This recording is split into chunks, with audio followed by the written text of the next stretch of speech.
have to distract him.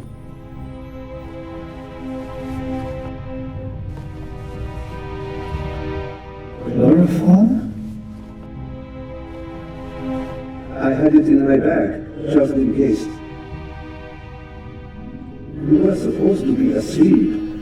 I am not a monster, you know?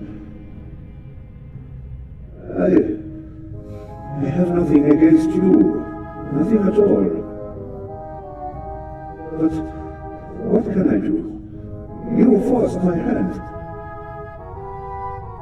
It's your fault. Yours alone.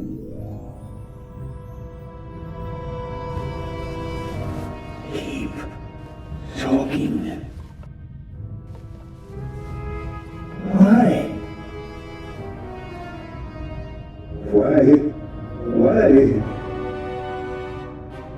Why did the Baroness have to snoop around? Why did you have to snoop around? And that glove there, you want to plant evidence on me, yeah? I left no evidence, there is no trail, and yet you can't just leave me in peace, can you? On and on. And what next? Heart failure happens a lot at your age, especially given your background. I am still considering whether I should throw you overboard. Don't leave evidence. No evidence. But what if I'm seen?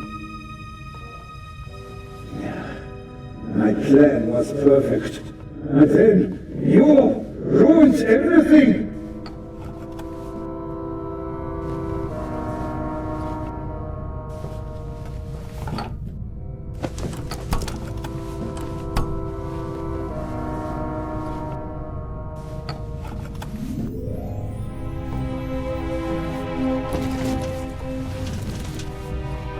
A pair of scissors.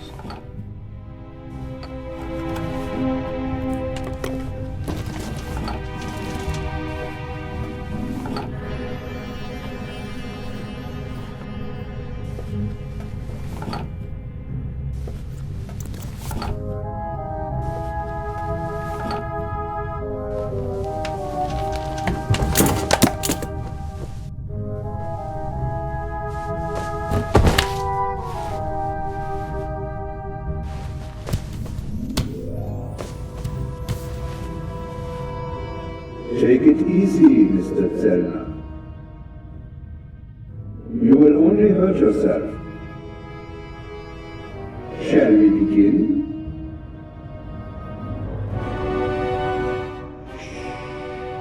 It's almost over. I will.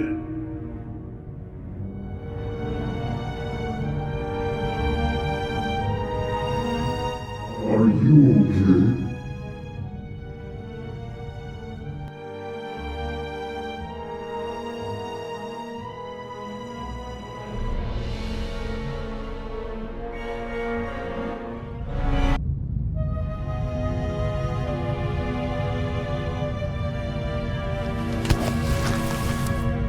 Thanks.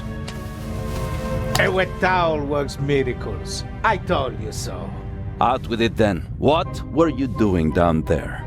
Inspector, at least let the constable recover his breath. He almost killed himself. Me? No. Dr. Gebhardt would have taken care of that for me. Where is he? Gebhardt is vanished without a trace. We're searching the ship from top to bottom. One at a time. Tell me, Zellner, what did you find out? Dr. Gebhardt killed Baroness von Trebitz. Impossible. Do you have proof? Besides the fact that he wanted to kill me? But wasn't the doctor with you when the shot was fired? The shot that we heard was a recording. The Baroness had a tape recorder and good speakers in her cabin. Good enough to make the noise audible on the upper deck. Is that just your suspicion, or do you have proof? There's an audio tape in the medical center. The reel belongs to the tape player in the Baroness's cabin. And there's a sibling reel in her cabin that belongs to the recorder in the medical center. He recorded it in the cargo hold.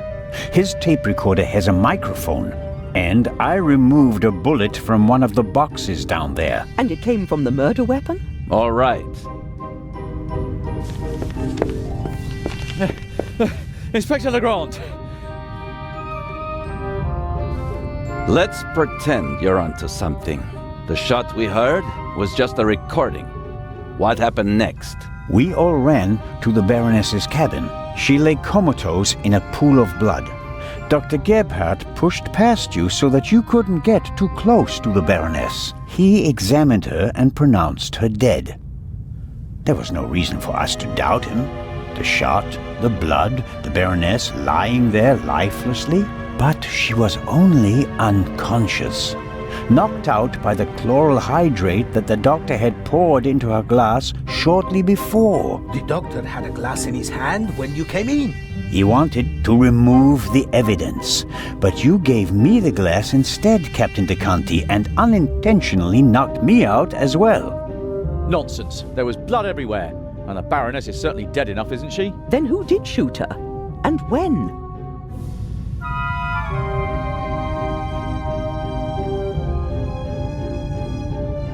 As I already said, it was Dr. Gebhardt. He shot the sleeping Baroness in her cabin, barely 10 meters away from us. What are you saying? The doctor was alone in the cabin for a while. When the alarm went off, it was deafening. I couldn't even hear myself. And I found a pillow with burn marks. Could have been used to muffle a gunshot. And the blood? The blood wasn't real. Dr. Gebhardt mixed up a liquid that looked like fresh blood to the casual observer, but the liquid remained red instead of becoming darker and browner from exposure to the air. That meant he had to clean the body and get rid of the bedding. But the blood was already there when we first entered the cabin. Dr. Gebhardt was in the Baroness's cabin before the murder. He hid a surgical glove full of the red liquid under her sheet. The Baroness, dead tired, fell onto her bed, the glove burst, and the blood spread across the bed. I found the burst glove in the medical center. But why did he do it? What was his motive? Inspector?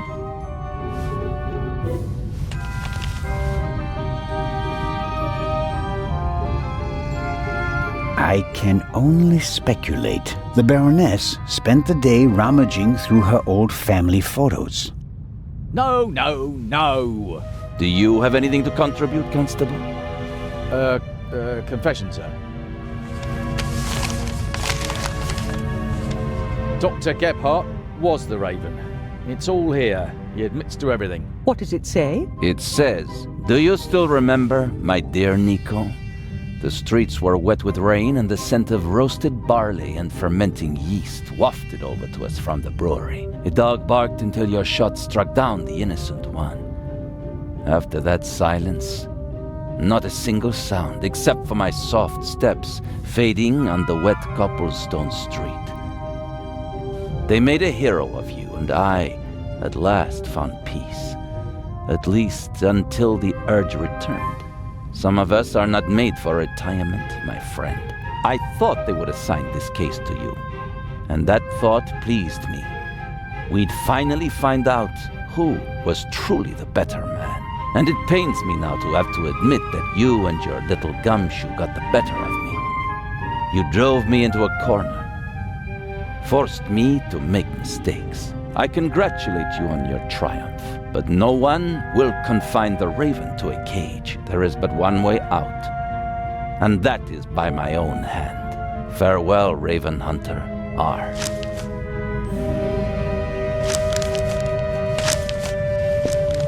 Inspector Legrand!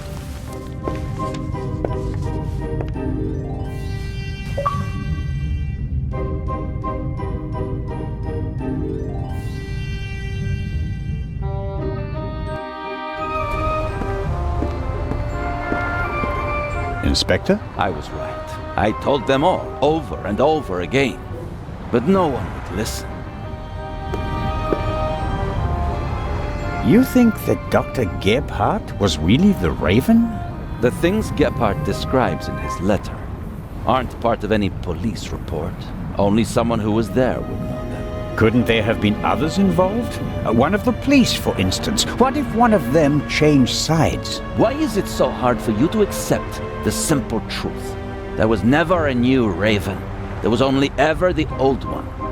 And that was Dr. Gebhardt. The modus operandi doesn't match. The Raven was not a killer. Legends are rarely what they seem to be, Constable Zellner.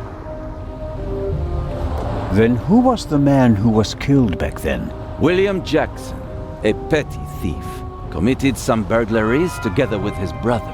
Talented, but not world-class. And they thought he was the Raven. Some people thought it was part of his disguise. If you're a debonair master thief, what better disguise than pretending to be a common crook?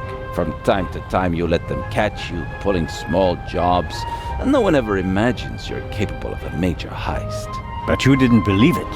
I had my doubts, but everyone congratulated me and those doubts were pushed aside. It was like being caught in a storm, but eventually the storm passed and my doubts were still there. But not this time? No doubts telling you that Gebhardt isn't our man? It must be him. What about the handwriting, the wording? Does the farewell letter match the Raven's other letters? Yes, it's his handwriting, his words. I've read all the Raven's letters, all of them, over and over again. I never thought it was possible. A resurrected Raven. The Raven was never dead. I shot the wrong man. But that man had the stolen goods, didn't he? So he must have been in league with the Raven. One could hardly call him innocent. Where do we go from here? We deliver the eye and then I'll contact Paris. A task force will compare all of Gebhardt's known residences with the Raven's activity. And if there are any inconsistencies? You're welcome to keep an eye on the safe if you can't let it go. The ship will remain in Cairo for 1 day. That's all the time you'll have to catch your own Raven. I already have mine.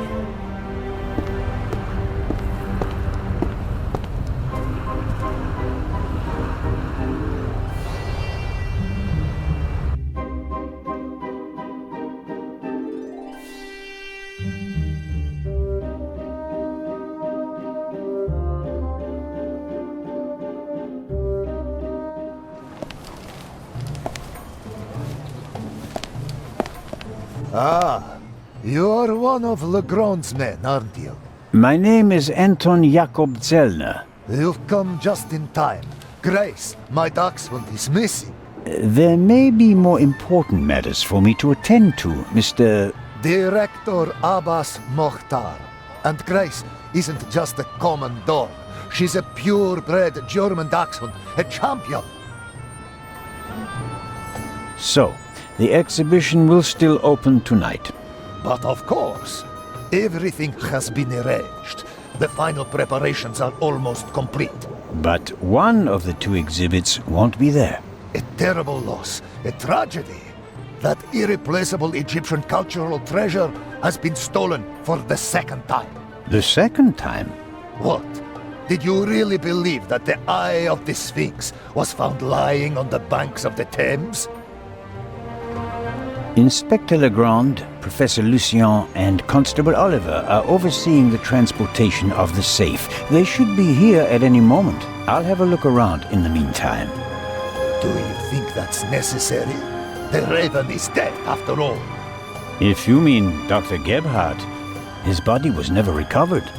Nor the stolen Eye of the Sphinx, for that matter. It does us a great honor that the Inspector is concerned about us. But we have everything under control. Legrand isn't as concerned as he should be. But I am. Is the museum closed? Yes. Only carefully selected guests may enter the museum during preparations for the gala. And of course, you're one of them, Mr. Constable. What can you tell me about the museum's security system? One of the best on the market. And the second eye will still be exhibited in our special treasure chamber, which is extra secure. Treasure chamber? See for yourself, to the right of the entrance. The eye is as safe as the British Crown jewels. I think I'll have a look around the museum. Please do. There's a lot to see. And you let me know if you see Grace, won't you? I hope we find her before the great inspector arrives. Isn't it fantastic how he solved the murder on the ship? Legrand? Of course. It's in all the newspapers. The murder of the wealthy Baroness von Trebitz, and how the great Inspector Legrand identified the murderer in just one day. It's the stuff legends are made of. You should count yourself lucky to have the chance to learn from him. What exactly do the newspapers say? Everything. It's fantastic. Someone on board must have informed the press immediately. Of course, it's a great advertising for us. The reporters will queue up tonight. And it was reported that Legrand found the murderer. Of course! Who else? Well, I wasn't exactly uninvolved. Of course. Legrand surely has assistants, but honor to he who deserves to be honored, right? Well then. Be seeing you, Constable. Grace! Here, Gracie. My sweetheart. Where are you? Oh, Mr. Inch.